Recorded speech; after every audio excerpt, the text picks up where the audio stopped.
In the spring of 2013, a small coral reef in the South China Sea looked exactly like it had for centuries. A thin ring of rock and living coral, barely visible at low tide, surrounded by open water. Fishermen from the Philippines had worked those waters for generations. The reef had a name on their charts. It had fish, it had history. What it did not have was land. 2 years later, satellite images showed something that analysts in Washington described as one of the fastest land creation operations ever recorded. Where there had been water, there was now an island. Where there had been reef, there was now concrete. The transformation was so rapid that the first analysts thought the imagery might be mislabeled. It was not mislabeled. China had sent a fleet of dredging vessels into the Spratly Islands and begun pumping sand from the seafloor onto submerged reefs, building land from nothing. Not one reef, not two. 7 locations across an area the size of a small country, all of them simultaneously under construction, all of them in waters claimed by Vietnam, the Philippines, Malaysia, and Brunei, in addition to China. To understand why this matters, you have to understand what the South China Sea actually is. Roughly 1/3 of all global maritime trade passes through it every year. That is not a regional number. That is the supply chain of the modern world moving through a single body of water. Oil from the Middle East bound for Japan and South Korea, electronics moving from Chinese factories to American ports, raw materials flowing in every direction. Whoever controls the sea lanes here controls a pressure point in the global economy. China has claimed almost the entire South China Sea as its own territory since the 1940s, using a boundary on its maps known as the 9-dash line. That line curves far south and east of the Chinese mainland, swallowing waters that other nations have used and legally claimed for centuries. No international body has ever recognized it. Several have explicitly rejected it. China has never stopped drawing it. For decades, that claim was mostly a line on a map. Then, in the early 2010s, China decided a line on a map was not enough. The reefs were the beginning. What came next was something the world had never quite seen before. The deliberate, industrial-scale construction of a military position in the middle of someone else's ocean, built fast enough that by the time the international community agreed on a response, the concrete was already dry. The machines that built these islands were not subtle. Chinese dredging vessels, some of the largest ever constructed, arrived at the reefs and began cutting into the seafloor with cutter suction heads the size of small houses. They pulled up sand, coral sediment, and crushed reef material from the bottom and pumped it through floating pipelines onto the submerged rock.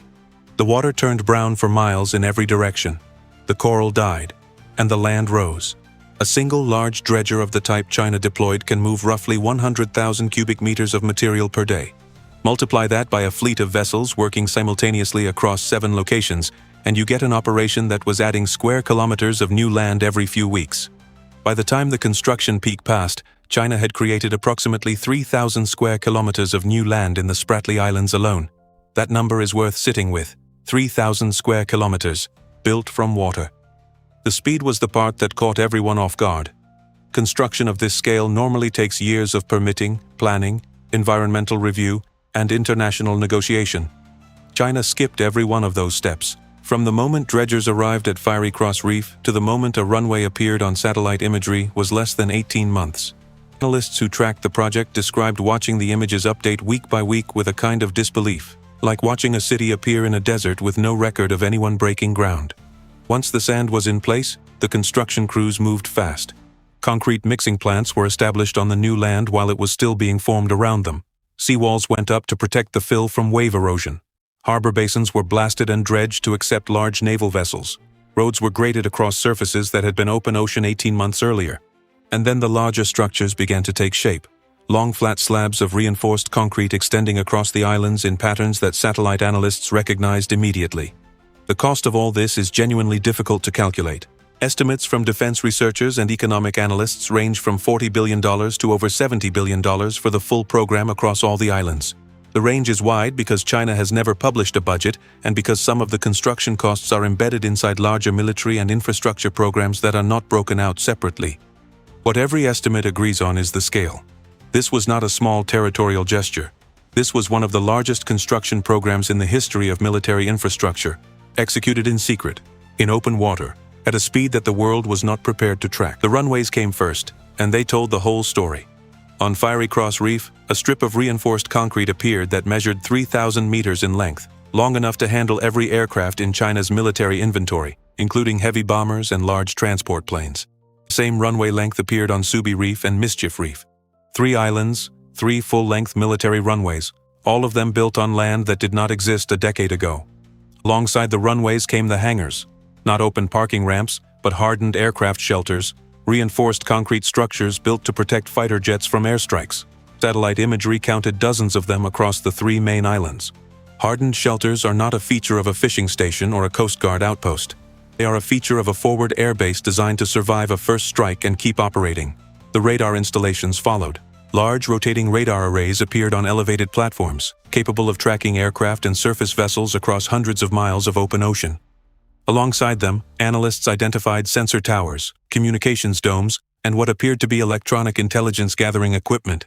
Taken together, the radar and sensor networks on these islands give China persistent surveillance coverage over sea lanes that were previously monitored only intermittently. Then came the weapons. In 2018, China deployed HQ-9 surface-to-air missile systems to the Paracel Islands, and similar systems were identified on the Spratly installations. These are long-range missiles capable of engaging aircraft at altitudes and distances that would threaten any aircraft operating in the region without stealth capability. Anti-ship cruise missile systems were also identified, able to target surface vessels across a significant portion of the South China Sea. China initially denied these deployments, then stopped commenting on them. The port facilities are equally significant. Deep-water berths were constructed capable of accommodating destroyers, submarines, and replenishment vessels. On Fiery Cross, the harbor basin is large enough to serve as a forward logistics hub for sustained naval operations far from the Chinese mainland. Fuel storage, ammunition bunkers, and what appear to be underground facilities have been identified across multiple islands. The result, when you look at the full picture across all 7 construction sites, is not a collection of outposts. It is an integrated network. Each island covers a different part of the sea. The radar systems overlap. The missile ranges overlap. The airfields can support each other. Military planners have a term for this kind of arrangement. They call it a layered defense network. What China built in the South China Sea is exactly that, designed not just to occupy territory, but to control it. The number that defense analysts return to again and again is 5 trillion. That is the estimated value, in dollars, of global trade that passes through the South China Sea every single year. Oil tankers from the Persian Gulf heading to Japan and South Korea. Container ships carrying electronics, clothing, and machinery between Asia and Europe. Bulk carriers moving coal, iron ore, and grain. The sea is not just a body of water. It is the single most commercially important stretch of ocean on the planet, and China has now placed military infrastructure at its center. To understand the strategic logic, consider the geography. The island chain China has built sits across the main shipping lanes like a series of toll booths. Any vessel moving between the Pacific Ocean and the Indian Ocean passes within range of the missile systems, radar networks, and airfields now operating from those islands. In peacetime, that means surveillance. In a conflict, it means the ability to interdict, harass, or block traffic across one of the world's most critical choke points. China's stated position has always been that the islands are defensive. Officials have described them as necessary for search and rescue, weather monitoring, and maritime safety. Those functions exist on the islands. They are also completely inadequate to explain 3,000-meter military runways, hardened aircraft shelters, and surface-to-air missile batteries. The gap between the official explanation and the observable reality is one of the widest in modern geopolitics. The deeper strategic goal appears to be what military planners call anti-access and area denial. The ability to make it prohibitively costly for a rival military, specifically the United States Navy, to operate freely in the region. American carrier strike groups have patrolled the Pacific for decades as the guarantor of open sea lanes. The island fortresses push the defensive perimeter of Chinese military power roughly 1,000 kilometers south and east of the Chinese mainland, directly into waters where American vessels have historically operated without challenge. There's also an economic dimension that runs beneath the military one. The South China Sea sits above substantial reserves of oil and natural gas, with estimates ranging from 11 billion to over 125 billion barrels of oil equivalent, depending on the methodology. Control of the sea surface means leverage over who explores, extracts, and profits from those reserves. Several of the islands China built sit directly above the most promising exploration zones claimed by Vietnam and the Philippines. The price tag for the construction, somewhere between $40 and $70 billion by most estimates, looks different when measured against what control of this water is actually worth. In July of 2016, the Permanent Court of Arbitration in The Hague issued one of the most sweeping rulings in the history of international maritime law. The tribunal, convened under the United Nations Convention on the Law of the Sea, found that China's 9-line claim had no legal basis. It ruled that China had violated the Philippines' sovereign rights, destroyed coral reef ecosystems, and built installations on features that generated no territorial waters under international law. The ruling was unanimous. It was also completely ignored. China declared the ruling null and void before the decision was even published. Beijing refused to participate in the proceedings, refused to accept the outcome, and continued construction on the islands without interruption. No sanctions followed. No naval blockade was organized. The most powerful legal ruling ever issued on the subject produced no change whatsoever in the physical reality on the water. The United States responded with what the Navy calls freedom of navigation operations. American warships sailed within 12 nautical miles of the artificial islands, the zone that would constitute territorial waters if the islands were legally recognized as sovereign territory. The operations were intended to signal that Washington did not accept China's claims. China responded by scrambling fighter jets, broadcasting radio warnings, and on several occasions maneuvering its own naval vessels dangerously close to American ships. The operations continued. So did the Chinese military buildup. Neither side blinked, and the islands kept getting more heavily armed. The Philippines, the country with the most direct legal claim to several of the disputed features, found itself in an almost impossible position. It won the arbitration case and gained nothing from it. Under President Rodrigo Duterte, Manila effectively shelved the ruling in exchange for Chinese infrastructure investment and softer rhetoric from Beijing. The pivot did not last. By the early 2020s, confrontations between Philippine Coast Guard vessels and Chinese ships near disputed reefs were occurring with enough regularity that each new incident generated its own international news cycle. Vietnam, which has its own overlapping claims and a long history of military conflict with China, reinforced its own island positions and lodged repeated diplomatic protests. Malaysia and Brunei maintained quieter objections. None of it moved the needle. What the international response revealed, more clearly than anything else, is the gap between the rules-based order that Western governments describe and the power-based reality that operates beneath it. The rules said China was wrong. The concrete said otherwise. And concrete in the South China Sea turned out to be the only language that mattered. The islands are finished. The runways are operational. The missiles are in place. Whatever window existed to prevent this outcome closed sometime around 2015, when the concrete was still curing and the world was still debating whether to take the construction seriously. That window is gone. The question now is not how to undo what was built. The question is what it means to live in a world where it exists. For the nations that share a coastline with the South China Sea, the answer is already felt in daily life. Philippine fishermen who have worked the same waters for generations now encounter Chinese Coast Guard vessels that block their access, spray them with water cannons, and seize their catch. Vietnamese oil exploration vessels operate under the constant awareness that Chinese ships may appear and force them to withdraw.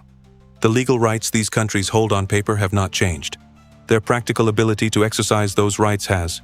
For the United States, the islands represent the most significant shift in Pacific military geography in decades. American war planners now have to account for a network of fortified positions sitting across the approaches to the Western Pacific. These positions are capable of threatening carrier operations, complicating air access, and extending Chinese military reach far beyond what was possible before a single dredger arrived at a reef. The assumptions that underpinned American Pacific strategy for 70 years, free movement, uncontested access, unquestioned naval dominance, are no longer assumptions that can be made without calculation. For the global economy, the islands are a permanent reminder of how much of modern life depends on a single stretch of water staying open.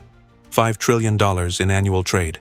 Energy supplies for Japan, South Korea, and Taiwan. Supply chains that feed factories and stock shelves on every continent. All of it passes within range of missiles that were not there 10 years ago, controlled by a government that has demonstrated a willingness to build first and negotiate never. China did not take this territory by force in the conventional sense. There was no invasion, no declaration of war, no single moment that the world could point to and say, this is where it happened. Instead, it happened slowly, then all at once, reef by reef, barge by barge, concrete pour by concrete pour, until one morning the maps were simply different and the old ones were wrong. That's the lesson the South China Sea teaches. The most durable conquests are the ones that are complete before anyone agrees on what to call them.